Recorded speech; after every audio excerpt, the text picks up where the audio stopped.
Salut, c'est Robin pour une nouvelle vidéo. Alors aujourd'hui une vidéo assez courte mais efficace parce que en fait je suis en pleine semaine de révision et j'ai mes partiels qui approchent qui sont en fait un petit peu cette semaine et la semaine d'après. Donc voilà, je te fais cette petite vidéo, je te la tourne rapidos entre deux séances de révision. Voilà, donc ça va être une vidéo qui est quand même qui va quand même avoir de bons conseils mais qui va être voilà, plus courte et plus simple que d'habitude.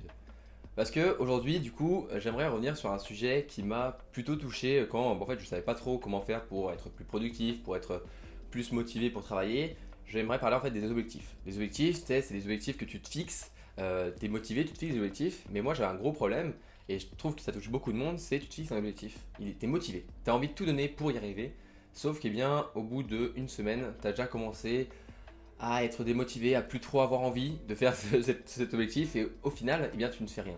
Et ça, c'est difficile, je trouve. Donc, aujourd'hui, j'aimerais revenir avec toi en fait sur les 5 erreurs qui, selon moi, en fait, t'empêchent d'avoir des objectifs qui sont motivants et qui te poussent à passer à l'action. Parce que l'idée d'un objectif, ça reste d'être la lumière au fond du tunnel qui va te pousser à aller tout donner pour avancer vers cette lumière. Et voilà, c'est même s'il y aura des efforts à mettre, même s'il y aura des obstacles, un objectif il doit être motivant pour te pousser à agir, pour te pousser à te surpasser et à réussir à l'atteindre, quoi.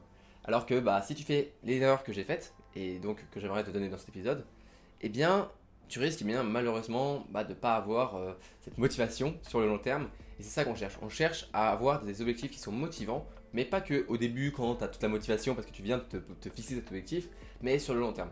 Et ça, il y a 5 erreurs, 5 vraies erreurs qui peuvent t'empêcher complètement d'avoir un objectif qui est motivant. Et la première, on commence par le fait que, bien souvent, tu te fixes des objectifs qui sont trop flous.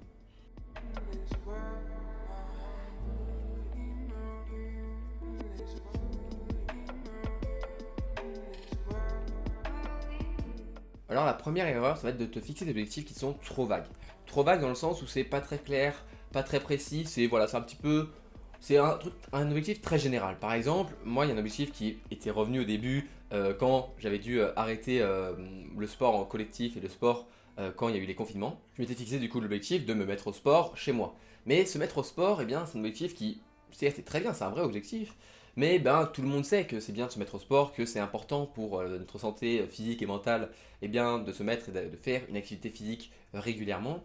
Et ça, c'est pas mes parents qui vont, qui vont me dire le contraire, parce qu'ils m'ont toujours poussé à faire du sport. Mais du coup, faire du sport, l'objectif, je me mettre au sport, c'est trop vague. C'est trop vague, pas assez précis. Peut-être qu'au début, tu seras motivé, tu vas faire des petites séances ici et là, mais comme c'est pas très précis, tu risques d'abandonner ou juste d'arrêter parce que tu es plus motivé par ton objectif, parce que tu as l'impression que ça sert un peu à rien, ou alors que bon voilà, c'est bon, ça peut attendre. Alors que si tu te fixes l'objectif, par exemple, faire ma séance d'abdos quotidiennement, ou alors faire 50 pompes par jour, et bien là, vraiment, tu auras quelque chose qui est bien plus précis, bien plus concret, et tu vas directement visualiser en fait ton objectif, et tu vas directement passer à l'action et pouvoir le faire. Alors que du coup, si t'es trop vague, tu risques de pas réussir et d'avoir pas avoir envie en fait de passer à l'action parce que tu sais même pas quoi faire. Tu sais juste se mettre au sport. Bon ok, est-ce que c'est parce que est-ce que je dois faire des pompes, est-ce que je dois aller courir, est-ce que je dois faire des séances de 1 heure, une demi-heure, 20 minutes, est-ce que je dois faire juste voilà. Tu sais pas trop et du coup tu ne passes pas à l'action.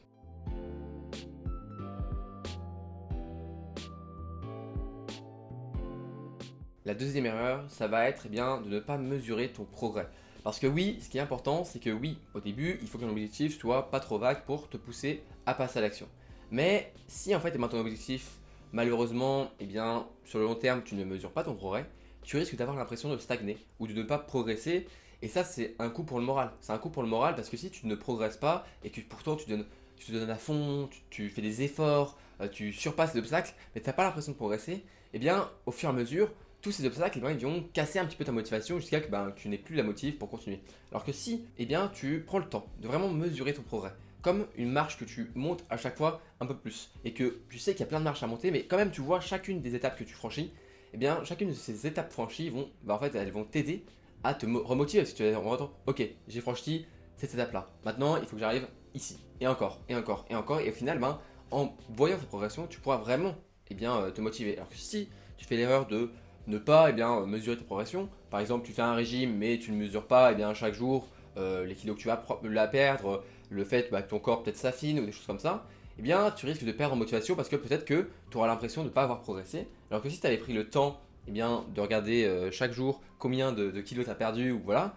peut-être que tu verrais même si elle est petite, eh bien tu verrais une progression, tu verrais que tu avances. Et donc ça te motivera à continuer. Si tu veux avoir une meilleure moyenne, eh bien chaque fois que tu as une note qui est un petit peu au-dessus, eh bien tu le notes. Tu te dis, voilà, aujourd'hui j'ai réussi à avancer un petit peu. Alors que si tu le fais pas, tu risques sur le long terme de perdre eh bien la flamme, la flamme qui t'animait au début, qui te motivait. Parce que tu as l'impression bah, voilà, de tourner en rond, de stagner, de pas vraiment progresser. Alors que ça se trouve, ça fait longtemps que tu progresses, mais tu n'as pas l'impression parce que tu ne mesures pas ce progrès. Donc il faut apprendre à mesurer ces progrès, à mesurer chaque petite étape, même si elles sont petites. Parce que c'est le fait de te voir progresser qui va te motiver à continuer.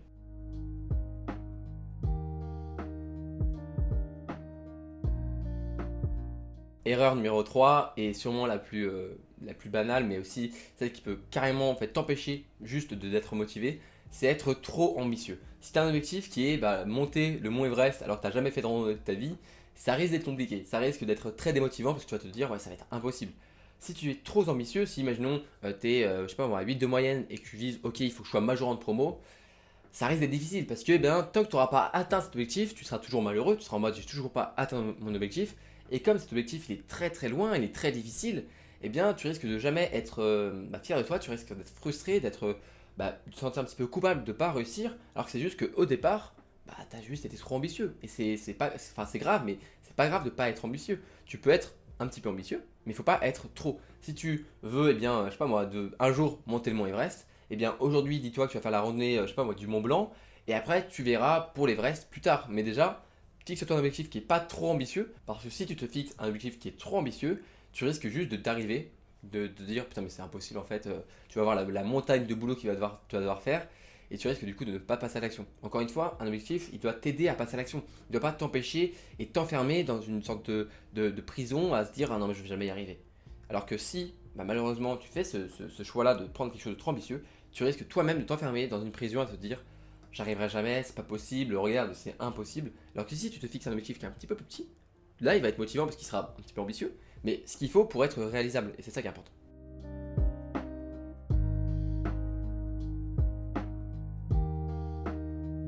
Quatrième erreur, ce sera de dévier de la direction globale. Alors là, je vais m'expliquer. En gros, si, imaginons, ton objectif, comme le mien, c'est réussir ses études. C'est un objectif qui est très bien, qui est pas très clair, pas très précis, je suis d'accord, mais on va dire que ça c'est le grand objectif final, et en dessous tu te fixes à chaque fois un petit objectif comme, je sais pas, avoir la moyenne en maths, avoir la moyenne ici, faire travailler mes oraux, travailler un peu plus ma confiance en moi pour pouvoir être à l'oral plus confiant. Tout ça c'est petits sous-objectifs, mais en fait il faut comprendre que tous ces sous-objectifs du grand objectif de réussir ses études, ils doivent être toujours dans la direction du grand objectif. Si tu te fixes des objectifs qui ne t'aident pas en fait vraiment à eh bien, réussir tes études, si ton objectif global c'est réussir tes études, tu risques de perdre du temps. C'est ça que je veux dire dans dévier de la direction globale. Il faut faire attention à ça parce que parfois on a envie de se fixer plein d'objectifs différents, mais du coup on va dans toutes les directions. Et si on va dans toutes les directions, et ben en fait on va nulle part. Et si tu vas nulle part, bah c'est triste quoi, parce que tu vas rien réussir à créer, rien réussir à entreprendre, rien, tu vas pas vraiment être fier parce que tu vas partir dans tous les sens. Donc il faut quand même restreindre tes objectifs vers un objectif global, vers une direction globale qui te plaît. C'est un objectif global devant toi, tu l'as en tête, c'est quelque chose qui est assez général, mais c'est l'endroit où tu veux aller. Et chacun de tes objectifs doit aller en direction de cet objectif et ne pas trop dévier, parce que si tu pars dans tous les sens, eh ben, tu vas nulle part encore une fois, et ça, c'est pas ce que tu veux.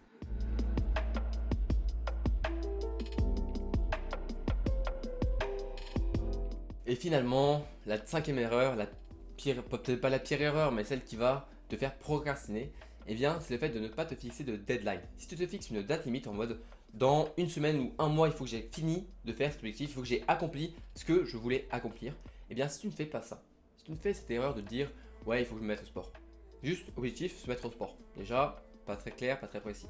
Et ensuite, si tu juste dis ça sans une date limite, eh bien, tu risques que chaque jour, au moment où tu es un petit peu tu as une petite éclair de génie, un petit doigt dans ta tête qui te dit bon, ça va peut-être te mettre au sport, c'est peut-être un petit peu ton objectif. Tu vas être là comme ça, tu vas faire oh franchement, vas-y, on verra demain. Et tu risques comme ça de repousser encore et encore et encore et encore. Jusqu'à au bout d'un mois, tu te dis mais attends, mais ça fait un mois que je me suis dit que je me mettrais au sport et je me suis toujours pas mis au sport. Et là, tu commences à regretter, tu commences à te sentir un peu coupable par rapport à ça. Et ça va encore moins te motiver à te mettre au sport. Alors que si tu te dis ok, j'ai une semaine pour faire quotidiennement une séance de sport et je ne dois pas me louper, il faut que je crée cette habitude pendant une semaine. Et bien là, tu es sûr, tu es cadré, tu sais que tu dois faire ça et tu vas beaucoup moins avoir tendance à procrastiner, à repousser au lendemain à chaque fois que tu vas devoir faire ta séance. Parce que là, bah voilà, c'est fait, tu as une semaine pour le faire. Et si tu le fais pas, tu es en train de te mentir à toi-même, et là tu pourrais te sentir un petit peu mal, coupable, parce que voilà, c'est ta faute. Tu t'étais fixé un objectif, tu t'es fixé une deadline, si t'as pas réussi, c'est parce que malheureusement tu t'es peut-être pas donné tous les moyens possibles pour y arriver. Donc l'important du coup c'est ça, te fixer une date limite, un jour, une heure, je sais pas moi, n'importe quoi, un moment où vraiment, eh bien, tu dois y arriver. Si tu ne te fixes pas une deadline assez proche, ou alors si tu te fixes une deadline du coup qui est trop loin, genre dans 6 mois, eh bien tu risques de procrastiner. Et la procrastination, encore une fois, c'est sûrement l'ennemi numéro 1 quand on est étudiant, que ce soit pour le travail, mais aussi pour tout ce qui est à côté. Si tu veux te mettre au sport, si tu veux, je sais pas, créer une nouvelle habitude, te mettre à la lecture, tout ça, eh bien imaginons que tu veux te mettre à la lecture, si tu te forces pas à te dire ok j'ai un mois pour lire ce livre, tu risques à chaque fois de repousser, d'être sur ton téléphone le soir au lieu de lire, tu risques de faire autre chose que une action qui va te permettre de progresser vers ta tâche finale d'accomplir de la lecture de ce livre. Il faut vraiment se fixer une deadline, sinon tu risques de faire cette erreur de repousser, repousser encore et encore jusqu'à ne jamais finir par faire cet objectif. On arrive à la fin de la vidéo, j'espère qu'elle t'a plu, c'était une vidéo plus efficace et plus courte que d'habitude, mais parce que j'ai pas trop le temps en ce moment de travailler, mais je tenais quand même à faire une petite vidéo, voilà, pour pas non plus faire une trop grosse pause sur la chaîne YouTube. J'essaie de faire une vidéo par semaine et de toute façon après je vais pouvoir apprendre mon rythme bien plus facilement après les partiels et après vient la fin de ma prépa. Donc voilà, j'espère qu'elle t'a plu, j'espère que tu m'en voudras pas trop pour cette vidéo un petit peu plus courte. En tout cas, si elle t'a plu, n'hésite pas à t'abonner à la chaîne YouTube, voilà. Tu mets la cloche, tout ça, c'est ça, tu connais toute la chanson. Si tu veux m'aider à référencer un petit peu de la vidéo, pouce-le, commentaire, partage, ça c'est on va dire le trio du bonheur pour pouvoir réussir à référencer la vidéo et que l'algorithme peut-être me fasse découvrir à d'autres personnes. C'est un petit peu ce qui arrive sur certaines vidéos, donc je suis content. Merci encore de m'avoir écouté. Je te dis à la prochaine pour une nouvelle vidéo. Moi je retourne à mes révisions.